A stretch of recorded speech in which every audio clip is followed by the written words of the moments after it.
사마천이 남긴 역사서 사기를 저는 절대 역사서라고 부릅니다. 몇 년 전 우리 나라에 상연이 돼가지고 굉장히 큰 선풍적인 인기를 끌었던 영화 가운데 반지의 제왕이라는 영화가 있습니다. 그 영화를 보게 되면 절대 반지라는 그 반지가 나오는데 그 절대 반지를 제가 패러디해가지고 사마천의 역사서인 사기를 절대 역사서라고 부릅니다. 그만큼 제가 사기를 중요시한다는 뜻도 되거니와 또 이 역사책을 읽지 않으면 안 되는 이유들이 많기 때문에 저는 사기를 절대 역사서라고 부릅니다. 사마천의 사기를 절대 역사서로 만들어준 이유는 여러 가지가 있습니다만은 가장 중요한 이유는 물론 내용이겠죠.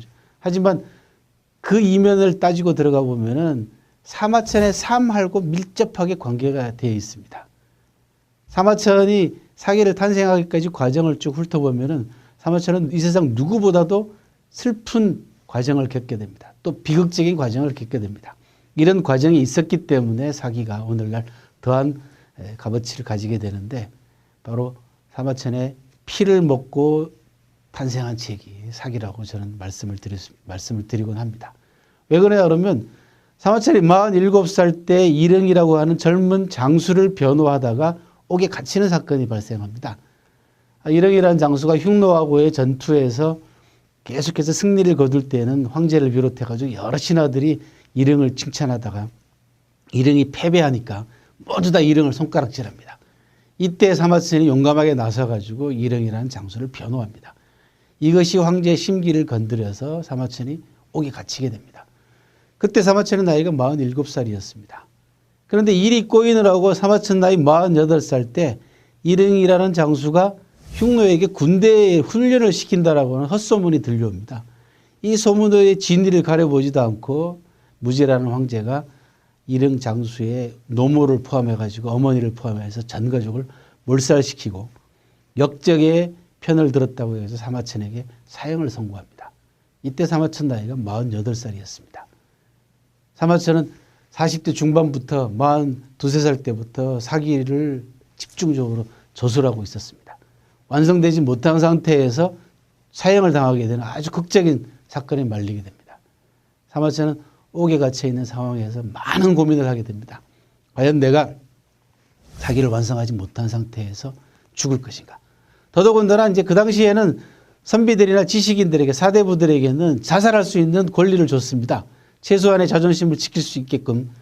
사마천은 사형을 선고받았기 때문에 이 사형당하는 치욕보다는 그냥 자살을 해버리면 최소한의 자존심과 존엄성은 지킨 상태에서 자기의 일생을 끝낼 수 있습니다. 그런데 사마천은 끝내지 못한 일, 즉 오늘날 남아있는 이 사기를 완성하기 위해서 살아남아야 됐습니다. 그 당시에 사형수가 살아남는 방법은 두 가지입니다. 하나는 돈을 내는 방법이 있고 50만 전이라고 하는 이게 속전이라고 합니다. 50만 전이라고 하는 큰 돈을 내는 방법이 있습니다. 하지만 사마천에게도 돈이 없고 또 돈 가진 누구도 사마천을 도와주려고 하지 않습니다. 왜? 황제의 심기를 건드린 죄인입니다. 또 역적편을 들었다고 해가지고 반역으로 몰린 죄인입니다. 아무리 억울하다고 하더라도 이때 누군가가 나서가지고 사마천을 도와주려고 하면은 또 황제의 심기를 건드리게 되겠죠. 그래서 자기 몸보신에 급급한 신하들이나 돈 많이 가진 자들이 아무도 나서가지고 사마천을 변호하거나 사마천을 도와주려고 하지 않습니다. 따라서 돈을 내고 죽음을 면하는 방법은 불가능했습니다. 두 번째 방법이 뭐였냐 그러면은 궁형을 자청하는 방법입니다. 궁형이 뭐냐? 남성의 성기를 잘라내는 형벌입니다. 그래서 사마천의 초상화를 보게 되면은 수염이 없는 초상화를 오늘날 여러분들이 보실 수가 있습니다. 저는 이 수염이 없는 사마천의 초상화를 인류 역사상 가장 슬픈 초상화다라고 부르는데 바로 사마천이 억울하게 옥에 갇혀가지고 사기를 완성하기 위해서 자기 스스로 성기를 잘라내는 궁형을 자청했기 때문에 그렇습니다. 왜? 성기를 잘라내게 되면 호르몬의 변화가 생겨서 목소리가 여성처럼 변하고 수염이 없어집니다. 여러분들이 사극에서 보시는 내시가 바로 그런 존재들입니다. 남성 중심 사회에서 수염과 머리카락이 가장 중요시됐던 시대에서 수염을 잃어버린 남자, 목소리는 여자처럼 변한 남자, 이 남자의 모습이 다른 사람들에게 어떤 모습으로 비춰졌을지 한번 생각을 해보십시오. 이거는 죽음보다도 그래서 궁형을 더 치욕스러운 형벌이라고 얘기하는 이유가 거기 있습니다. 사마천은 바로 사기를 완성하기 위해서 죽음보다도 치욕스럽다고 하는 궁형을 자청했던 겁니다. 그 궁형을 자청하고 난 다음에 50세 때, 사마천이 궁형을 자청할 때 나이가 49살이었고요. 옥에서 풀려난 해가 50세입니다. 옥에서 풀려난 이후로 한 4, 5년 정도 사기를 더 완성하는데 매진하고 난 다음에 사마천은 일생을 마친 걸로 이제 추정을 하고 있습니다. 사마천이 어떻게 죽었는지에 대해서는 아무도 지금 정설이 없습니다. 병사부터 시작해가지고 자살설, 행방불명, 심지어는 사마천 후손들은 사마천이 그 이후에 또 황제의 심기를 건드려가지고 처형당했다고 믿고 있습니다. 하지만 아직까지 학계에서는 사마천 죽음에 대해서는 정설이 없습니다. 어떻게 죽었나가 중요한 것이 아니고 사마천이 죽음보다도 치욕스러운 궁형을 선택했다라는 이 선택이, 이 위대한 선택이야말로 절대 역사서 사기를 탄생하는데 결정적인 역할을 했다는 사실을 여러분들한테 말씀드리고 싶은 겁니다. 누구나 인간들은 다 선택을 때로는 강요받기도 하고 또 선택을 해야 되는 그런 시기가 있습니다. 이때 내가 어떤 선택을 해야 될 것인가 놓고 우리는 많은 고민을 하게 됩니다. 진로 문제를 놓고 고민을 하기도 하고 또 사업에 있어서 결정적인 전환기가 왔을 때 내가 어떤 선택을 하느냐에 따라 가지고 회사를 발전시킬 수 있느냐 또는 이 회사가 몰락으로 접어드느냐, 이 선택이 굉장히 중요하지 않습니까?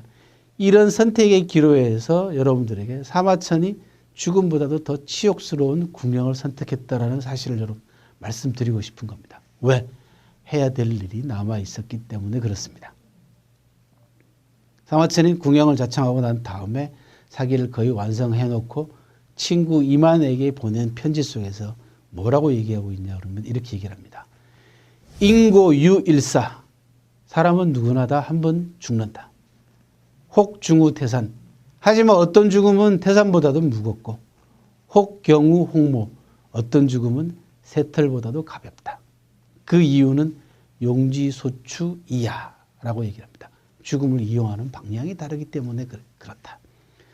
사람은 누구나 다 한 번은 죽지만은 그 죽음의 무게가 다 다르다는 얘기입니다. 의미가 다 다르다는 얘기입니다. 어떤 죽음은 태산보다도 무겁고 어떤 죽음은 새털보다도 가볍다. 이렇게 천지 차이가 날 만큼 죽음의 차이가 나는 이유가 뭐냐?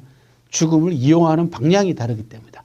이용하는 방향이라는 건 뭐냐 그러면 자기가 선택한 선택이 인류에게 어떤 의미를 가지느냐 또 자기 자신에게 어떤 의미를 가지느냐에 따라 가지고 후세 사람들의 평가가 이 사람의 죽음을 태산보다도 무거운 죽음으로 평가하는가 하면 이런 죽음, 하찮은 죽음을 새털보다도 더 가볍게 평가하는 죽음이 있다라는 사실을 사마천이 믿었기 때문에, 즉 죽음이 갖는 의미를 누구보다도 강하게 믿었기 때문에 사마천은 위대한 선택을 통해서 태산보다도 무거운 죽음을 결과적으로 선택하게 된 겁니다. 하지만 이러한 선택에 있어서는 결과가 따라야 됩니다. 그 결과가 뭐냐? 사마천에게는 사기였습니다. 여러분들도 중요한 선택을 할 때는 내가 이 선택을 함으로써 어떤 결과를 낳을 것인가 또 어떤 결과를 위해서 어떤 목적을 위해서 어떤 목표를 위해서 어떤 이상을 위해서 내가 이런 선택을 하는 것인가에 대해서 깊이 있는 고민이 뒤따라야만이 최소한 새털보다 가벼운 죽음은 면할 수가 있다는 얘기입니다. 사마천의 선택이, 궁형의 선택은 대단히 치욕스러웠습니다만 그 선택이야말로 인류 역사상 누가 했던 선택보다도 위대한 선택으로 남아있던 겁니다. 그 결과물이 바로 사기입니다.